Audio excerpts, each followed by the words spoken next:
आज का जो हमारा टॉपिक है बेसिकली क्या है आपका बैरो रिसेप्टर्स। सबसे पहले हम बैरो रिसेप्टर्स को डिस्कस करेंगे। बेसिकली दो तरह के बैरो रिसेप्टर्स होते हैं। बैरो रिसेप्टर्स नंबर 1 के होते हैं, किस जगह पे होते हैं ये? ऑर्टिक बैरो रिसेप्टर्स होते हैं, ऑर्टिक बैरो रिसेप्टर्स। और दूसरे कहाँ पे होते हैं आपके? कैरोटिड साइनस बैरो रिसेप्टर्स। जो ऑर्टिक बैरो रिसेप्टर्स होते हैं, एक ज़हन में रखना है, जब आपका आर्टिकल प्रेशर इंक्रीज होगा तब तो ये रिस्पॉन्ड करेंगे, लेकिन अगर आर्टिकल प्रेशर डिक्रीज हो जाए तो अब ये रिस्पॉन्ड नहीं करते हैं। एमसीक्यूज भी है। ये कब रिस्पॉन्ड करते हैं? जब आपका एट्रियल प्रेशर इंक्रीज होता है। लेकिन जब आपका एट्रियल प्रेशर इंक्रीज नहीं होता है, आपका एट्रियल प्रेशर इंक्रीज होता है तब रिस्पॉन्ड करते हैं। अगर एट्रियल प्रेशर आपका डिक्रीज होता है तब ये रिस्पॉन्ड नहीं करते हैं। ये ज़हन में रखनी है आपने बात। Respond increase atrial pressure but not to decrease atrial pressure.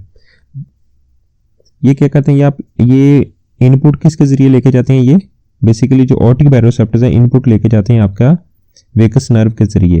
और वेगस नर्व बेसिकली कहाँ पे जाती है? ऑर्टिक जो नर्व्स है उसके जरिए इनपुट लेके जाते हैं। और इनरवेट किस चीज़ को करते हैं आपका? आप इनरवेट करते हैं इसको, वेगस नर्व को। ऑर्टिक बैरोसेप्टर से समझ जाता है ऑर्टिक नर्व से, और जो इनरवेट करती है वेगस नर्व। और वेगस नर्व से नेक्स्ट कहाँ पे जाता है आपका? सॉलिटेटरी न्यूक्लियस। और सॉलिटेटरी न्यूक्लियस कहाँ पे पड़ा होता है? आपके मेडुला में। वेगस नर्व पैगाम लेके जाते हैं सॉलिटेटरी न्यूक्लियस में, जो कहाँ पे पड़ा होता है? आपके मेडुला में पड़ा होता है। जो आपके कैरोटिड साइनस सेप्टर्स हैं, ये बेसिकली अगर आपका एट्रियल प्रेशर इंक्रीज भी हो रहा है और डिक्रीज भी हो रहा है, ये दोनों चीज़ों पे रिस्पॉन्ड करते हैं। और इसकी पोजीशन कहाँ पे होती है? बाइफर्केशन ऑफ कैरोटिड आर्टरी पे इनकी पोजीशन होती है, कैरोटिड साइनस बैरोसेप्टर्स की। लोकेशन के हिसाब से भी एमसीक्यूज आता है, कहाँ पे पड़े होते हैं? Bifurcation of carotid artery. और रिस्पॉन्ड इंक्रीज और डिक्रीज दोनों कंडीशन में करते हैं। अगर आर्टरी प्रेशर आपका इंक्रीज भी हो रहा है डिक्रीज भी हो रहा है तब कैरोटिड साइनस बैरोसेप्टर्स रिस्पॉन्ड करेंगे। और इनपुट लेके जाते हैं आपकी कौन सी नर्व के थ्रू? जिसे बोलते हैं हर्निया। नर्व को क्या बोलते हैं? हर्निया। और वो पैगाम लेके जाती है आपकी ग्लोसोफरेंजियल नर्व पे और ग्लोसोफरेंजियल नर्व नेक्स्ट पैगाम कहाँ पे लेके जाती है? सॉलिटेटरी न्यूक्लियस पे, जो कहाँ पे पड़ा होता है? आपके मेडुला के अंदर पड़ा हुआ है। कहाँ पड़ा हुआ? आपके मेडुला में पड़ा हुआ है। अब यहाँ पे देखिए, अगर हाइपोटेंशन में क्या होगा, बैरोसेप्टर कैसे रिस्पॉन्ड करेंगे, इस चीज को यहाँ पे समझे। अगर पेशेंट में क्या होगा, हाइपोटेंशन हो रही है, यानी उसका ब्लड प्रेशर डिक्रीज हो रहा है। हाइपोटेंशन का मतलब है उसका ब्लड प्रेशर डिक्रीज हो रहा है, जिसकी वजह से क्या होगा? आपका जो एट्रियल प्रेशर है वो डिक्रीज हो जाएगा। हाइपोटेंशन में क्या होता है? आपका एट्रियल प्रेशर डिक्रीज हो जाता है। जब एट्रियल प्रेशर डिक्रीज हो जाएगा तो क्या होगा? आपका स्ट्रेच कहाँ पे कम होगा? आपके जो बैरोसेप्टर्स की वॉल्स हैं वहां पे स्ट्रेच क्या होगा? कम होगा। Decrease stretch of carotid sinus. जब कैरोटिड साइनस पे स्ट्रेच कम होगा उसकी वॉल पे, तो क्या होगा? फायरिंग रेट भी कम होगा, जिसकी वजह से क्या होगा? आपका जो फायरिंग रेट है बैरोसेप्टर्स का, एफरेंट का फायरिंग रेट वो डिक्रीज हो जाएगा, क्योंकि स्ट्रेच कम है कैरोटिड साइनस वॉल पे। और कैरोटिड साइनस वॉल पे स्ट्रेच कम होने की वजह से फायरिंग रेट है वो क्या होगा? डिक्रीज हो जाएगा। जब फायरिंग रेट डिक्रीज हो जाएगा एफरेंट बैरोसेप्टर पे, तो दो पैगाम जाएंगे। नंबर 1, जब फायरिंग रेट कम है तो हाइपोटेंशन कंडीशन में क्या होगा? आपका जो सिंपैथेटिक सिस्टम है वो एक्टिवेट हो जाएगा, और पैरासिम्पैथेटिक आपका सिस्टम क्या होगा? वो इनहिबिट हो जाएगा। सिंपैथेटिक सिस्टम एक्टिवेट हो जाएगा और पैरासिम्पैथेटिक सिस्टम क्या होगा? आपका इनएक्टिवेट हो जाएगा। और ये बेसिकली कौन सी चीजें कैरी कर रही होती हैं?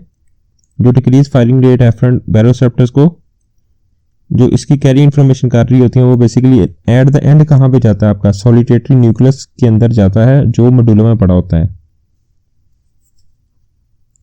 कैरी इंफॉर्मेशन, जो डिक्रीज फायरिंग रेट है बैरोसेप्टर्स का, वो कौन सी इंफॉर्मेशन कैरी इंफॉर्मेशन कर रही होती है? बेसिकली आपके मेडुला में जाती है। और मेडुला में कहाँ पे कौन क्या पड़ता है? सॉलिटेटरी न्यूक्लियस।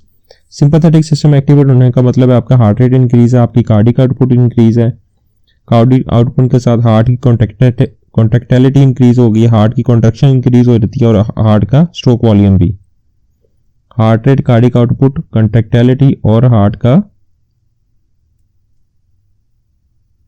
Stroke volume. नंबर 1 चीज। सेकंड चीज क्या होती है, आपकी वैजो कंस्ट्रिक्शन होती है हार्ट की जब सिंपैथेटिक सिस्टम एक्टिवेट होता है। वैजो कंस्ट्रिक्शन हार्ट होने की वजह से क्या होती है, आपकी टोटल पेरिफेरल रेजिस्टेंस इंक्रीज हो जाती है, जिसकी वजह से आपका ब्लड प्रेशर नॉर्मल रेंज में आना शुरू हो जाता है, जिसकी वजह से वैजो कंस्ट्रिक्शन आपकी वेनस रन और कार्डियक आउटपुट भी इंक्रीज हो जाती है। थर्ड पे क्या होगा, कंस्ट्रिक्शन होती है। कंस्ट्रिक्शन होने की वजह से क्या होगा, आर्टरीज की कंस्ट्रिक्शन होती है, टोटल पेरिफेरल रेजिस्टेंस, टोटल जिसे टीआर बोलते हैं, टोटल पेरिफेरल रेजिस्टेंस इंक्रीज हो जाती है। जब ये इंक्रीज होती है इसकी वजह से क्या होता है, आपका एट्रियल प्रेशर इंक्रीज हो जाता है। ये हाइपोटेंशन में ये सिनेरियो आता है, बैरोसेप्टर ये काम करते हैं। एट्रियल प्रेशर डिक्रीज हुआ, जिसकी वजह से एट्रियल प्रेशर डिक्रीज होने की वजह से क्या होगा, आपका स्ट्रेच कम हो जाएगा। और स्ट्रेच कम कहाँ पे हो रहा है, आप जो कैरोटिड साइनस की जो वॉल है उसकी दीवार पे है, आर्टेरियल प्रेशर डिक्रीज होने की वजह से उसकी जो वॉल पे प्रेशर कम हो जाएगा। कैरोटिड साइनस की वॉल पे प्रेशर कम होगा, जिसकी वजह से क्या होगा, वो वहां पे जो एफरेंट बैरोसेप्टर्स के फायरिंग रेट है वो भी कम हो जाएगा। जब वो फायरिंग रेट एफरेंट बैरोसेप्टर कम हो जाएगा, इसका मतलब क्या है, वो हाइपोटेंशन को जज करेगा, जिसकी वजह से सिंपैथेटिक सिस्टम एक्टिवेट हो जाएगा और पैरासिम्पैथेटिक सिस्टम इनहिबिट हो जाएगा और वैजो कंस्ट्रिक्शन होगी। जब वैजो कंस्ट्रिक्शन होगी, जिसकी वजह से हार्ट रेट इंक्रीज हो जाएगा और हार्ट की कॉन्ट्रैक्शन इंक्रीज हो जाएगी। ये बेसिकली आपका ब्लड प्रेशर क्या होगा, इंक्रीज हो जाएगा हाइपोटेंशन कंडीशन में। ये बेसिकली ऐसा ही रिस्पॉन्स है, या जब आपका हाइपोवोलेमिक शॉक आता है तो उसमें बैरोसेप्टर्स बहुत अहम रोल अदा करते हैं। दूसरा इसमें बैरोसेप्टर्स में सिनेरियो हमारे पास क्या है, कैरोटिड मसाज। जब कैरोटिड मसाज करते हैं तो क्या क्या कंडीशन हमें नजर आती हैं। कैरोटिड मसाज क्यों करते हैं, क्योंकि हमने कैरोटिड मसाज इस वजह से करना होता है कि हार्ट रेट और कार्डियक आउटपुट डिक्रीज की जा सके। कैरोटिड मसाज में बेसिकली क्या होता है, जो कैरोटिड मसाज है उसमें क्या होता है, जो आपके कैरोटिड मसाज ये आपकी दोनों साइड है, गर्दन है। कैरोटिड मसाज करने की वजह से क्या होगा, जो आपका जो साइनस प्रेशर है वो इंक्रीज हो जाएगा। जब साइनस प्रेशर इंक्रीज हो जाएगा, जिसकी वजह से एफरेंट के बैरोसेप्टर्स हैं उनका फायरिंग रेट भी इंक्रीज हो जाएगा। इंक्रीज एफरेंट बैरोसेप्टर का फायरिंग रेट जब इंक्रीज हो जाएगा, जिसकी वजह से क्या होगा, दो कंडीशन होंगी, आपका जो आपका सिंपैथेटिक सिस्टम वो इनहिबिट हो जाएगा और पैरासिम्पैथेटिक सिस्टम आपका एक्टिवेट हो जाएगा। सिंपैथेटिक सिस्टम क्या होगा, इनहिबिट हो जाएगा और पैरासिम्पैथेटिक सिस्टम आपका एक्टिवेट हो जाएगा। ये कंडीशन कैरोटिड मसाज करने की वजह से डिक्रीज पैरासिम्पैथेटिक सिस्टम और डिक्रीज सिंपैथेटिक सिस्टम और एक्टिवेट क्या होगा, पैरासिम्पैथेटिक सिस्टम। जब पैरासिम्पैथेटिक सिस्टम एक्टिवेट होने का मतलब क्या है आपका, ये आपकी ईसीजी है। जब ईसीजी में देखेंगे तो आपका जो ईसीजी ड्रॉ करेंगे, जो आपका पी और क्यू वेव का दरमियान क्या है, ये बेसिकली क्या है आपका एवी नोड। ये क्या होगा, एवी नोड का रिफ्रैक्टिव पीरियड है वो इंक्रीज हो जाएगा जब आपका पैरासिम्पैथेटिक सिस्टम एक्टिवेट हो जाता है। इसकी वजह से क्या होगा, आपका हार्ट रेट और आपका स्ट्रोक वॉल्यूम और हार्ट की कॉन्ट्रैक्शन भी डिक्रीज हो जाएगी जब एवी नोड बढ़ जाता है। पैरासिम्पैथेटिक सिस्टम में आपको पता है एवी नोड इंक्रीज हो जाता है, हार्ट रेट, स्ट्रोक वॉल्यूम और कॉन्ट्रैक्टिलिटी डिक्रीज हो जाती है। अब यहाँ पे लिखा हुआ जो कैरोटिड साइनस प्रेशर है, कैरोटिड मसाज करने से बढ़ जाता है, जिसकी वजह से एफरेंट का बैरोसेप्टर्स का फायरिंग रेट इंक्रीज हो जाता है, जिसकी वजह से एवी नोड का रिफ्रैक्टिव पीरियड वो इंक्रीज हो जाता है और हार्ट रेट और कार्डियक आउटपुट डिक्रीज हो जाती है। और लीड्स किस चीज को करते हैं, आपकी पेरिफेरल वैसोडाइलेशन, ये बेसिकली वैसोडाइलेशन करवाता है और इसकी वजह से सिंकोप और प्री सिंकोप हो सकता है। और ये बेसिकली कब ये एक्सर्जेटेड यानी ये डेंजरस कब हो सकता है, अगर कोई अंडरलाइन डिजीज एथेरोस्क्लेरोसिस हो या पहले कोई प्रायर नेक सर्जरी हुई हो या ओल्डर एज में क्या होगा, ये डेंजरस हो सकता है।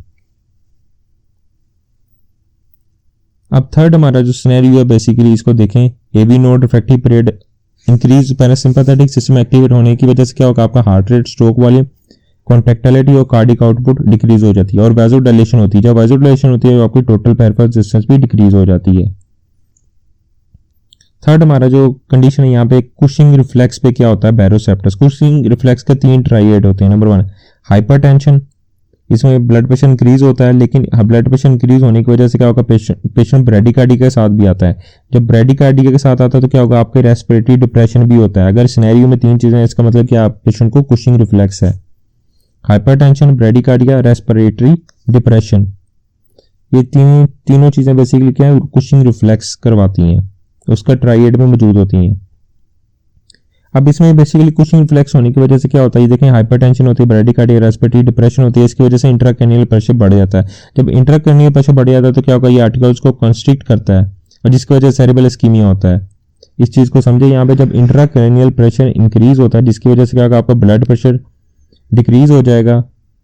जब आपका ब्लड प्रेशर डिक्रीज होगा तो क्या होगा, कंडीशन क्या होगी, आपका जो ब्लड फ्लो है इंट्राक्रैनियल प्रेशर इंक्रीज होने की वजह से ब्लड फ्लो जो ब्रेन की तरफ है वो डिक्रीज हो जाएगा, जिसकी वजह से आर्टियोल्स की क्या होगी, वैसो कंस्ट्रिक्शन। जब आर्टियोल्स की वैसो कंस्ट्रिक्शन होगी तो सेरेब्रल इस्कीमिया हो जाएगा, ये ब्रेन का इस्कीमिया, जिसकी वजह से पीएच आपकी डिक्रीज हो जाएगी और कार्बन डाइऑक्साइड आपकी ब्रेन के अंदर ज्यादा होना शुरू हो जाएगी। पीएच डिक्रीज क्यों होती है, इस चीज को समझे। सेरेब्रल इस्कीमिया पीएच डिक्रीज होती है, कार्बन डाइऑक्साइड इंक्रीज होती है। कार्बन डाइऑक्साइड क्या होगा, वाटर के साथ कंबाइन करता है।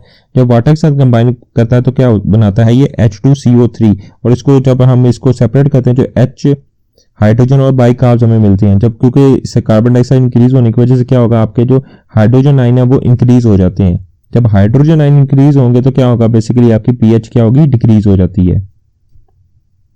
तो बेसिकली ये वजह होती है पीएच डिक्रीज होने की वजह से, डिक्रीज पीएच।